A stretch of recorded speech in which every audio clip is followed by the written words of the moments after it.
جب ہم لوگ کہتے ہیں نا ڈھول نہ بجاؤ ماہ محرم پہ تو ہمیں یزیدی ہونے کا لوگ تانا دیتے ہیں، اے یہ یزیدی لوگ ہیں یزیدی. ہم کہتے ہیں کیوں یزیدی ہو گئے ہم؟ ہاں ہمارا حال تو یہ ہے کہ ہمیں ناسبی اور خارجی اہل بیت کا ذکر سن کے ہمیں رافضی کہیں، اور آپ کو ڈھول کے لیے منع کریں تو آپ ہمیں یزیدی کہیں. بہت اچھی بات ہے، آپ کے اپنے معاملات ہیں، مگر یاد رکھنا اللہ کی عدالت میں تمہیں بھی منہ دکھانا ہے اور ہمیں بھی کھڑے ہونا ہے.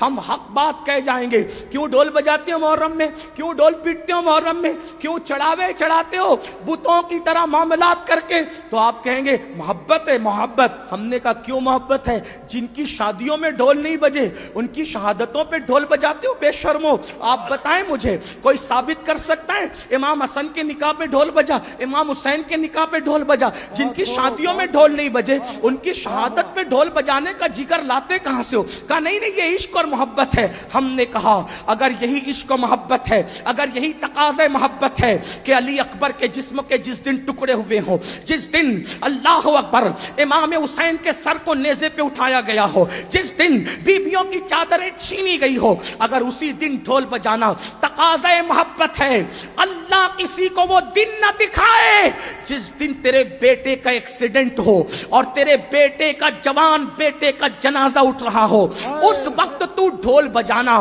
پھر سمجھیں گے کہ تقاضۂ محبت کسے کہتے ہیں. تیرے جوان بیٹے کے لاشے پر تجھے ڈھول بجانے کی ہمت نہیں ہوتی اور ہم شبیہ پیغمبر کے جگر کے ٹکڑے کیے گئے اس دن تم ڈھول بجا کر محبت کی علامت قرار دیتے ہو.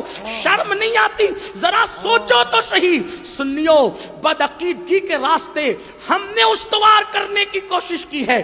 امام احمد رضا کی شان یہ ہے انہوں نے اہل سنت کو بھی اصلاحی نظریہ پیش فرمایا اور بدعقیدوں کو بھی لگام عطا کی. کم نصیبی یہ ہے ہم نے بدعقیدوں کے معاملے میں اعلیٰ حضرت کا موقف تو پیش کر دیا، لیکن اہل سنت کی اصلاح کے لیے انہوں نے جو باتیں پیش کی کہ ہم نے اس کی ہمت کی، اس لیے کہ ہم تو سوچتے ہیں فلاں صاحب ناراض ہو جائیں گے، فلاں صاحب. یاد رکھو قرآن کہتا ہے واللہ ورسولہ احق ان یرضوا، اللہ اور اس کے رسول زیادہ حقدار ہیں کہ ان کو راضی کیا جائے.